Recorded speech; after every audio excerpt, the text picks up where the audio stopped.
오늘날 사람들은 나를 가르쳐주는 스승을 찾을 때 어떤 지식만을 전달해주는 그러한 스승을 넘어서서 내 삶을 이끌어줄 수 있는 그러한 존재를 많이 찾곤 합니다. 그래서 요즘 흔히 멘토라고 하는 이야기를 많이 하는데, 그 멘토라고 하는 대상은 단순히 어떤 사람에게 지식만을 전달해주고 무언가 내용만을 알려주는 사람이 아니라, 그 사람이 어느 방향으로 가야 될지, 또 어떠한 판단을 내려야 할지, 어떻게 생각하면서 살아가야 될지, 이 전반적인 것들까지도 다 도와주고 그런 것들을 할 수 있도록 만들어주는 존재들을 멘토라고 합니다. 단순한 지식이 아닌 그 삶에서 느껴지는 어떠한 그 깊이 있는 감동까지도 얻을 수 있다면, 그것까지도 전달받고자 하는 것이 멘토를 찾는 이 시대의 하나의 흐름이라고 할 수가 있겠죠. 단순히 머리만을 채워주는 것이 아니라 가슴도 따뜻해지고, 그 따뜻해진 가슴을 안고 이 세상을 살아가는 이유를 발견하고 싶어하는 것이 현대인들이 멘토를 찾는 이유라고 할 수가 있을 겁니다. 좋은 스승과 또 제자의 관계를 우리가 역사를 통해서도 많이 살펴볼 수 있지만은, 여러분들도 가장 잘 아는 이야기를 하나 하려고 합니다. 어릴 때부터 눈이 보이지 않았고 또 귀가 들리지 않았던 한 소녀가 있습니다. 모두 다 그 소녀를 포기했죠. 앞을 볼 수도 없고 들을 수도 없기 때문에 웬만한 것을 혼자 스스로의 힘으로 할 수 없었던 그 소녀에게 아주 특별한 존재가 다가오게 됩니다. 다가온 사람은 이 앞을 볼 수 없고 또 들을 수 없는 이 아이를 향해서 무언가를 계속 가르치기 시작하죠. 일반적으로 우리가 언어라고 하는 것은 볼 수 있어야 되고 또 들을 수 있어야 되고 내가 말을 할 수 있어야 그 언어로서의 가치가 있는 겁니다. 그런데 이 앞을 볼 수 없고 들을 수 없는 이 아이에게 다가온 이 한 존재는 그 아이에게 언어를 가르치기 시작을 합니다. 그 아이의 손바닥에다가 알파벳을 가르쳐 주기 시작을 했죠. A라고 쓰고, 이것을 A라고 지속적으로 입을 열어서 그 아이에게 각인을 시킵니다. B를 써주고 이것이 B라고 그 아이에게 계속적으로 이야기를 하죠. 이 아이는 어떻게 보면 자기에게 다가온 이 존재 때문에 앞을 볼 수 없고 귀로 들을 수 없는 상황임에도 불구하고 언어라고 하는 것을 깨우치게 됩니다. 이 아이는 나중에 자라서 대학이라고 하는 곳까지도 가게 되고, 이 아이가 레드클리프 대학에 다니고 또 졸업할 때까지 그 옆에서 이 한 존재는 계속 그녀와 함께 하면서 그녀의 대학의 강의의 내용 역시 그 아이의 손바닥에 써줌으로 인하여 그 아이는 훌륭한 사람으로 자라게 됩니다. 누구의 이야기를 하고 있는지 여러분 다 아실 겁니다. 이 앞을 볼 수 없고 들을 수 없었던 아이는 여러분들도 잘 아시는 헬렌 켈러입니다. 그리고 이 헬렌 켈러에게 다가왔었던 그 한 존재, 그 아이의 헬렌 켈러의 손바닥에다가 알파벳을 가르쳐주고 그 아이가 대학에 진학하고 졸업할 때까지 그 아이의 손바닥에 그 언어를 계속적으로 가르쳐줬던 이 사람은 앤 설리번입니다. 헬렌 켈러와 이 설리번은 단순히 어떻게 보면은 한 학생과 가정교사로 만난 겁니다. 어떻게 보면 부모도 이 헬렌 켈러를 거의 포기했다시피, 이 아이가 무슨 희망이 있을까, 그냥 숨 쉬고 살아가는 것만으로도 충분할 것이라고 생각했었던 이 헬렌 켈러에게 이 설리번은 다른 관점으로 다가왔던 것이죠. 어떻게 보면 한 명의 가정교사로 왔지만 단순히 가정교사가 아닌 그 아이의 부모보다도 더 큰 사랑으로 이 헬렌 켈러를 대해 주었습니다. 한 명의 존재를 존재답게 만들어줄 수 있는 것, 어떻게 보면은 이 시대는 이 진정한 멘토를 찾고 있고, 그 진정한 멘토는 단순히 지식만을 가르쳐 주는 것이 아니라 따뜻한 가슴으로 다가오는 그 어떠한 사람이어야 한다는 것이 우리 시대가 요구하고 있는 것이라고 할 수가 있겠죠. 그러한 관점에서 본다면 이 설리번은 헬렌 켈러에게 있어서 단순한 스승이 아닌 아주 중요한 사람이자 멘토이자 때로는 부모로서 그 역할까지도 감당한 것이라고 볼 수가 있습니다. 오늘 우리가 함께 읽은 고린도전서 4장 이 14절부터 나와 있는 내용을 가만히 살펴보면 14절 말씀에 이렇게 바울은 고린도 교회에 편지를 하고 있습니다.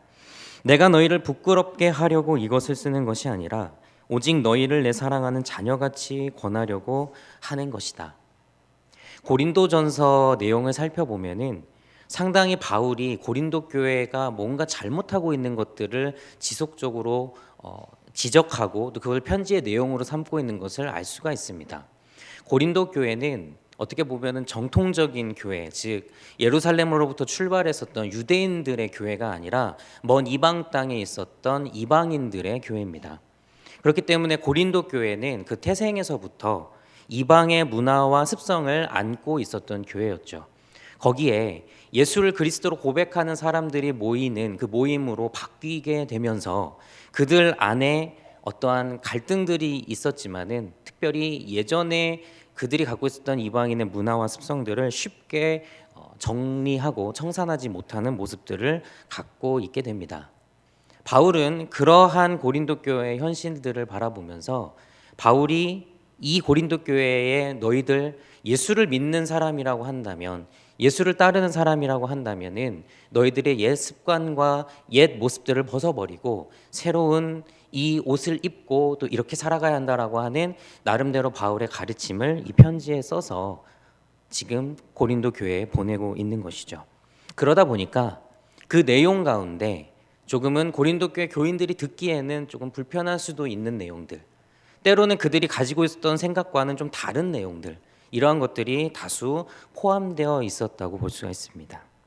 바울은 그렇게 자신이 갖고 있는 확신과 또 고린도 교회를 향한 그 마음을 이 편지에 담아서 이야기하면서 그러한 자신의 그 편지의 내용 가운데 그들이 느꼈을 때 때로는 좀 부끄럽게 여겨질 수도 있고 때로는 불편하게 여겨질 수도 있는 내용이 있을지라도 너희들이 그것을 어떻게 받아들여야 하는가에 대해서 지금 4장 14절에 밝혀주고 있는 거죠.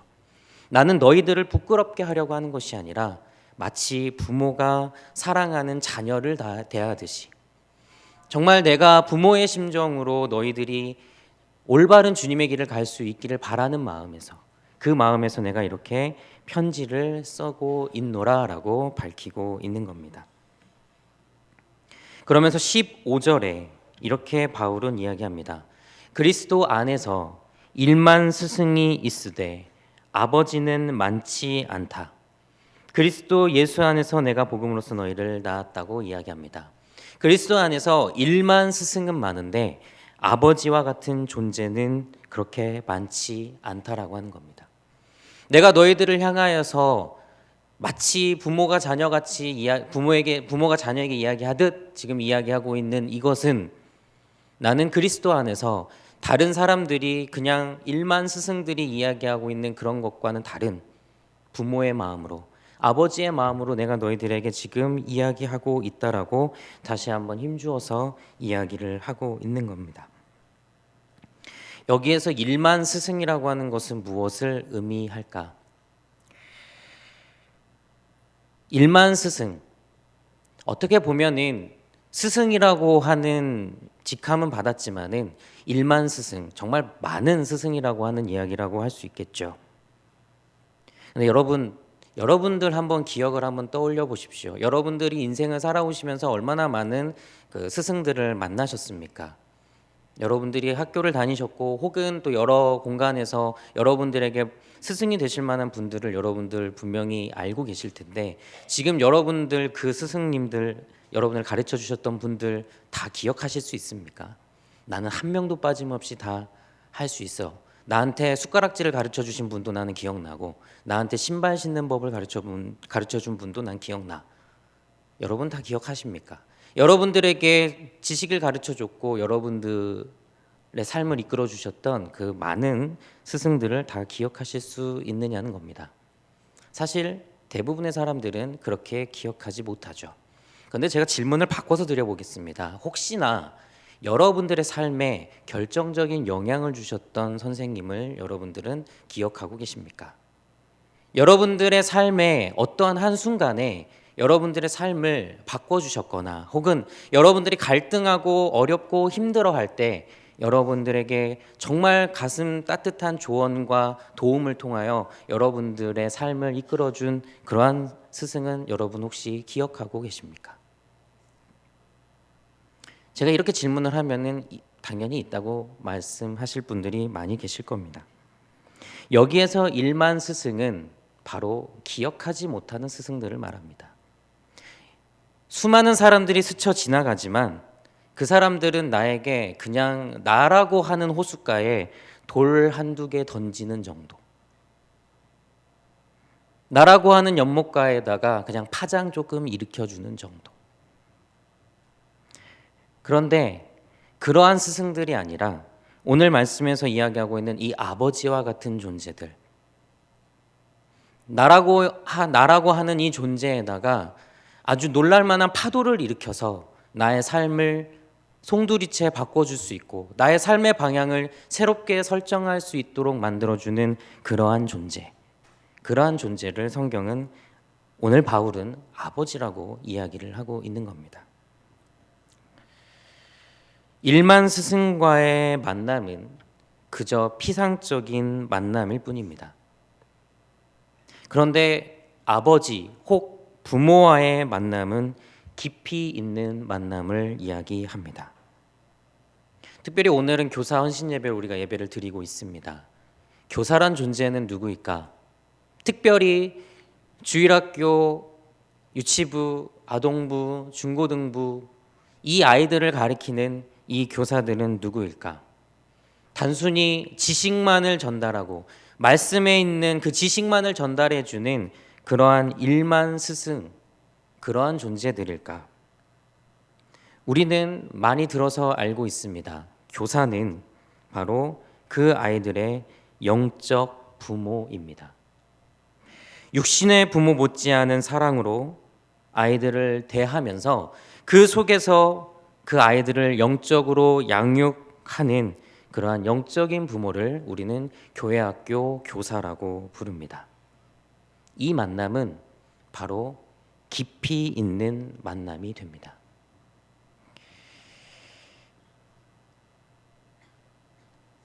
선생님들은 아이들을 대할 때 어떻게 대해야 할까? 오늘 말씀에서 두 구절이 눈에 들어옵니다. 첫 번째는 15절 끝에 있는 낳았다라는 표현입니다. 내가 복음으로써 너희를 낳았다. 낳는다고 하는 것은 두 가지의 의미가 있습니다. 하나는 수고하는 겁니다.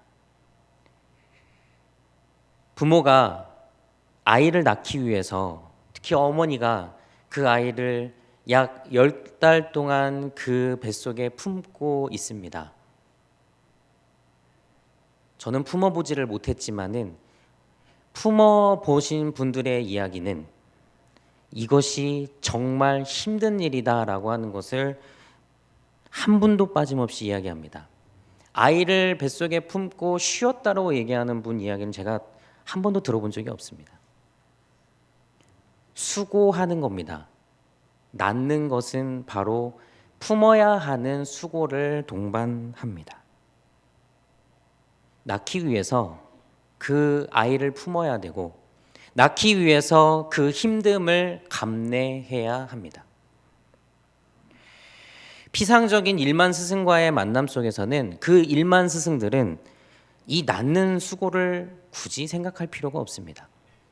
그저 스쳐 지나가는, 그저 지나가 버리는 그냥 단순한 피상적 관계 속에서 굳이 수고하고 나아야 될 필요가 뭐가 있을까?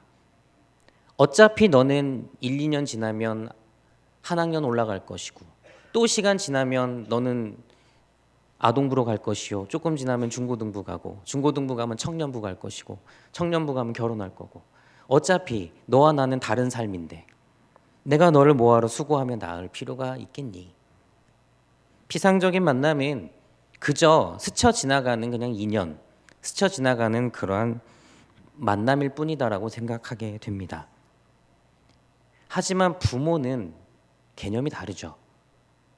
부모는 품어야 되고 끌어안아야 되고 고통을 참아내야 되고 그리고 낳아야 되는 겁니다.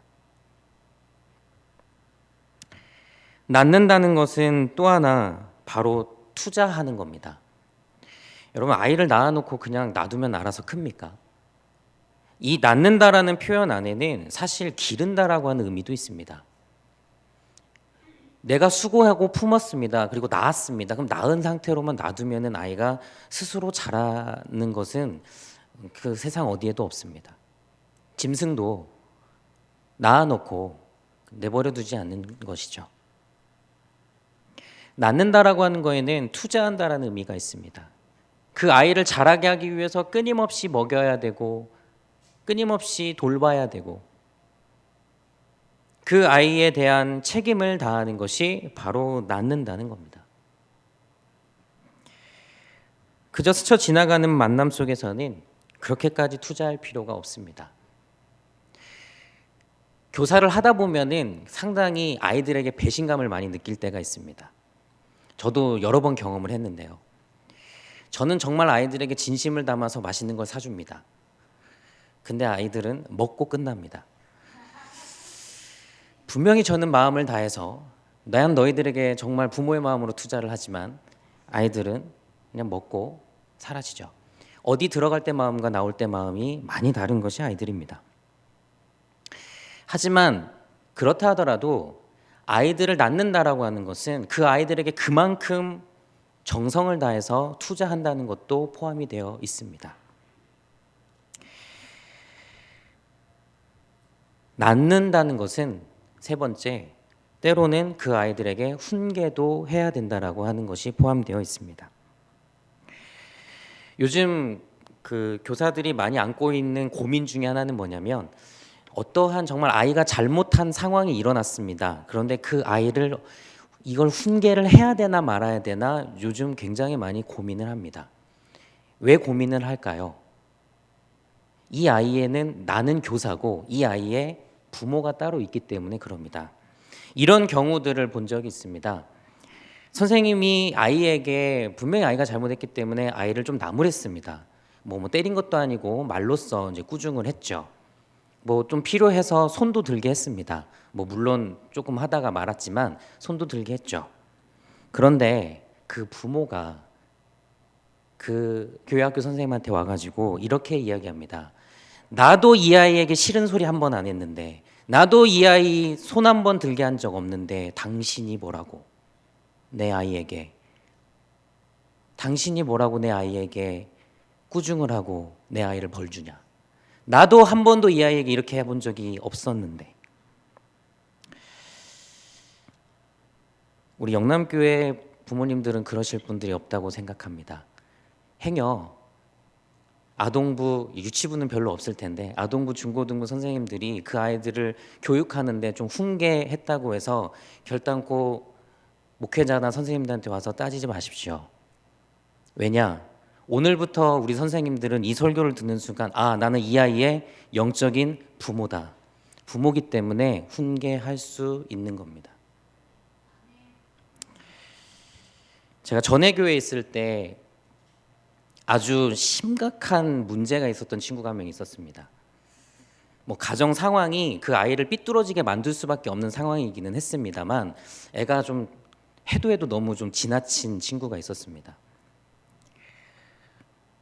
중학교 3학년쯤 됐는데 뭐 술을 너무너무 잘 마셔요. 술이 취해가지고 집에 들어옵니다. 그러니까 자신의 지금 현실과 상황이 굉장히 답답하기 때문에 그 아이가 이제 쓸 수 있는 방법이었지만은 그렇게 먹고 들어와서 아주 집안을 난장판을 만듭니다.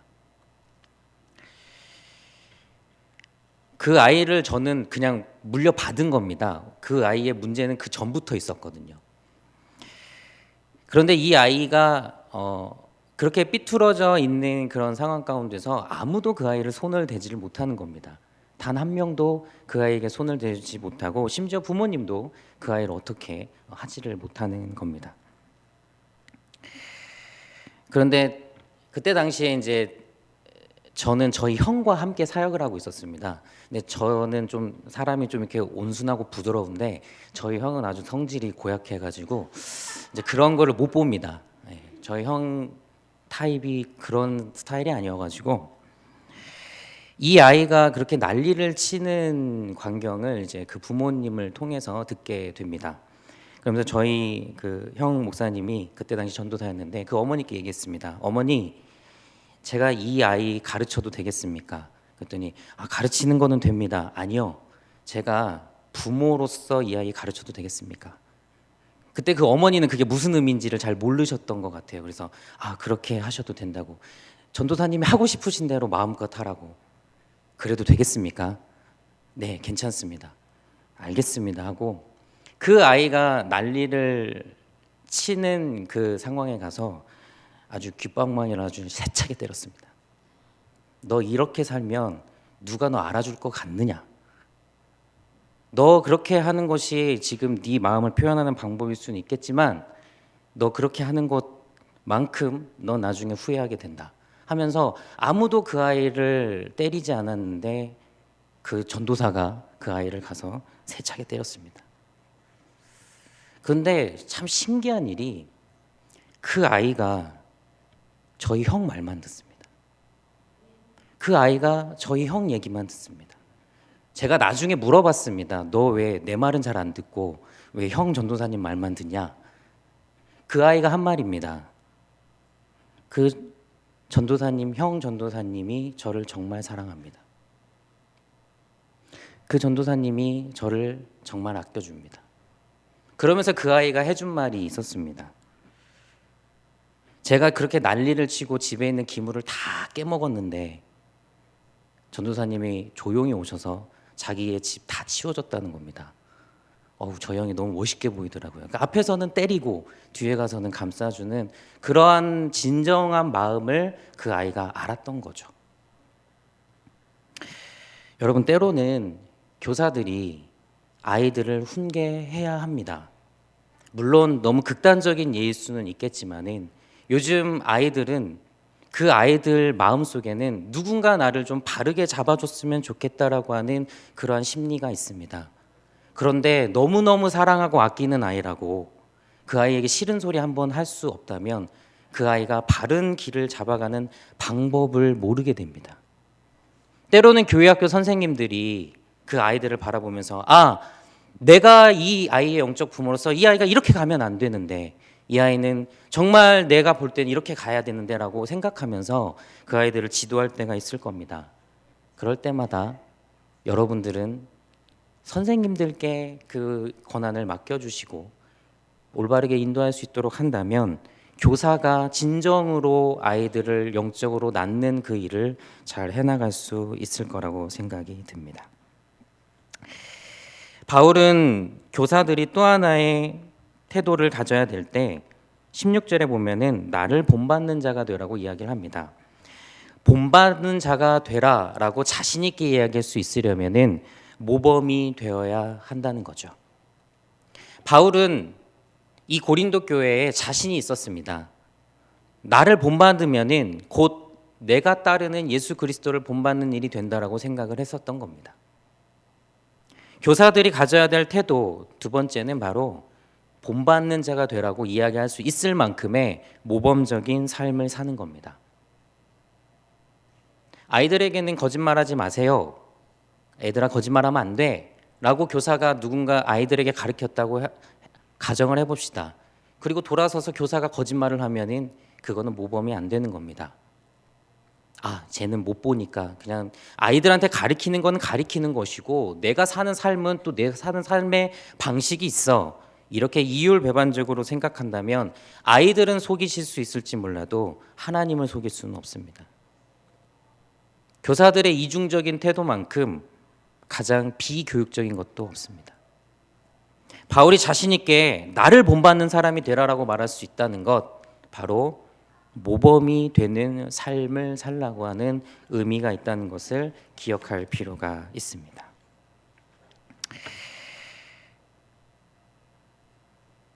헬렌 켈러의 스승 설리번, 여러분 그 사람도 역시 시각적인 것, 청각적인 것에 장애가 있었다고 합니다. 헬렌 켈러에게 영향을 줬던 그 설리번 역시 시각적으로, 청각적으로 문제가 있었던 사람입니다. 그런데 이 설리번을 도와줬던 또 한 명의 사람이 있습니다. 그게 간호사 로라라고 하는 사람입니다.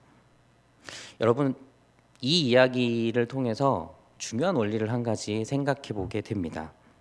설리번에게도 부모와 같은 스승 로라가 있었다는 겁니다. 로라의 영향을 받은 설리번, 그리고 설리번의 영향을 받은 헬렌 켈러. 장애를 안고 있었지만은 누군가의 그 도움과 좋은 스승과의 만남을 통하여서 설리번이라고 하는 훌륭한 스승이 났고, 또 그 설리번을 통하여서 헬렌 켈러라고 하는 더 위대한 인물이 나오게 된 거죠. 사랑하는 우리 교회학교 선생님 여러분, 오늘 내가 품은 한 생명, 여러분들이 가르치고 있는 그 한 생명, 부모님의 심정을 가지고 영적으로 낳은 그 아이는 그 아이에서 끝나지 않는다는 겁니다. 오늘 말씀 17절에 보면은 바울이 고린도 교회에 한 명을 소개합니다. 그 인물 이름하여 디모데입니다. 바울은 이 디모데를 이렇게 소개합니다. 내가 주 안에서 내 사랑하고 신실한 아들이라고 소개를 하죠. 여러분, 바울이 디모데를 낳은 건 아닙니다. 육신으로 낳은 게 아니죠. 여기서 말하는 아들은 바로 바울이 영적으로 낳은 아들이란 뜻입니다. 내가 이 디모데를 너희들에게 보낸다. 너희들이 이 디모데를 부모 삼아 너희들도 나의 가르침이 무엇인지를 분명하게 깨닫고, 또 바울은 그러한 마음으로 아마 이 편지를 썼을 겁니다. 너희가 디모데에게 가르침을 받고 또 너희는 또 누군가를 열심히 가르쳐다오. 너희도 누군가에게 또 영적인 부모가 되어주기를 바라는 마음으로 바울은 디모데를 보낸다라고 하는 이 편지의 내용을 쓰고 있는 것이죠. 예수님으로부터 시작된 복음의 이야기가 오늘날 우리도 듣고 있습니다. 여러분, 얼마나 많은 분들이 이 스승과 제자의 관계 속에서 부모의 심정으로서 이 복음을 연결해 왔겠습니까? 바울이 디모데를 보냈고, 디모데는 또 고린도 교회를 가리켰고, 고린도 교회는 또 누군가를 가리키며 이 흘러내려온 이 역사에 우리는 또 한 명의 수혜자일 겁니다. 단순히 지식과 지식이 전달되는 차원이 아닌 정말로 가슴과 가슴과 영혼과 영혼이 만나는 그러한 시간들이 우리들의 기독교 역사 가운데 있었다라고 하는 것. 머리와 머리가 맞닿는 것이 아니라 영혼과 영혼, 마음과 마음이 맞닿아서 지식 그 이상의 사랑을 가르쳤다면 그 사랑은 끝없이 계속될 것입니다. 헨리 아담스라는 사람이 이런 얘기를 했습니다. 선생은 영원한 영향력을 주는 사람이다. 그는 절대로 영향력이 어디에서 중지될지 말할 수가 없다. 선생은 영원한 영향력을 주는 사람이다. 그런데 그 영향력이 어디서 끝날지 알 수가 없다. 여러분들이 아이들을 부모의 심정으로 품고 그렇게 아이들을 양육하고 영적인 부모가 되어준다면, 그렇게 사랑을 받고 자라난 그 아이들이 또 다른 누군가를 품고 그들에게 영적인 부모가 되어줄 것이고, 또 그렇게 사랑을 받고 하나님의 말씀을 들은 그들이 또 누군가를 가르칠 수 있는 그러한 역사는 계속되어 갈 것입니다. 사랑하는 교회학교 선생님 여러분, 그리고 이 자리에 함께 예배를 드리시는 우리 사랑하는 영남교회 성도 여러분, 교회학교 교사로의 부르심은 단순한 일만 스승이 아닌 영적 자녀를 낳고 기르는 부모의 사명임을 명심하시기 바랍니다. 우리에게 맡겨진 영혼들과 깊이 있는 관계, 그리고 깊이 있는 만남을 통하여서 그 속에서 이루어지는 놀라운 하나님의 역사를 체험해 보시고, 또한 그 아이들이 거기서 끝나는 것이 아니라 또 누군가의 스승이 되어주고 또 누군가와 깊이 있는 만남을 가져갈 수 있는 영혼들로 자라날 수 있다라는 소망을 품고 여러분들의 사명을 잘 감당해 주시기를 주님의 이름으로 부탁을 드립니다.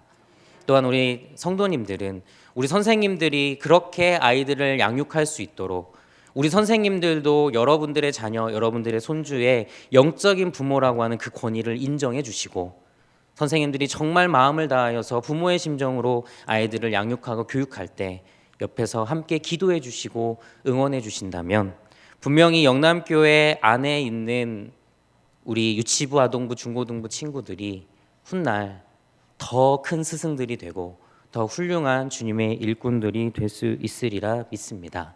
여러분들의 많은 기도, 또 여러분들의 많은 그런 사랑 가운데서 저 영남교회 교육부가 주님 안에서 더 올바르게 갈 수 있기를 주님의 이름으로 부탁을 드립니다.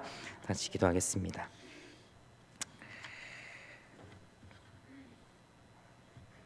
세상에 많은 스승들이 있으나 저희들에게 맡겨진 아이들에게 영적인 부모가 되기를 간절히 소망합니다. 수고하고 애씀으로 낳고 기르고 양육하는 그 과정 가운데서 아이들에게 참된 그리스도의 사랑과 복음을 전할 수 있는 교사로 세워주시기를 간절히 소망합니다. 또한 말로만 교사가 아닌 삶으로 모범을 보이는 교사가 되어 아이들이 잘 따라올 수 있는 그러한 길잡이가 될 수 있었으면 좋겠습니다. 그 아이들이 자라서 영적인 부모들의 영향을 받아 또 다른 누군가를 가르치고 또 다른 누군가를 낳을 수 있는 그러한 신앙의 역사가 이어지는 저희 영남교회 모든 교회학교 기관이 될 수 있도록 인도하여 주옵소서. 오늘 헌신을 다짐하는 선생님들의 마음 가운데 아이들과의 깊이 있는 만남을 기억하고 그 만남과 관계를 맺겠노라고 다짐하는 우리 선생님들의 결단이 있을 수 있도록 성령 하나님 함께하여 주옵소서. 감사드리며 예수님의 이름으로 기도드립니다. 아멘.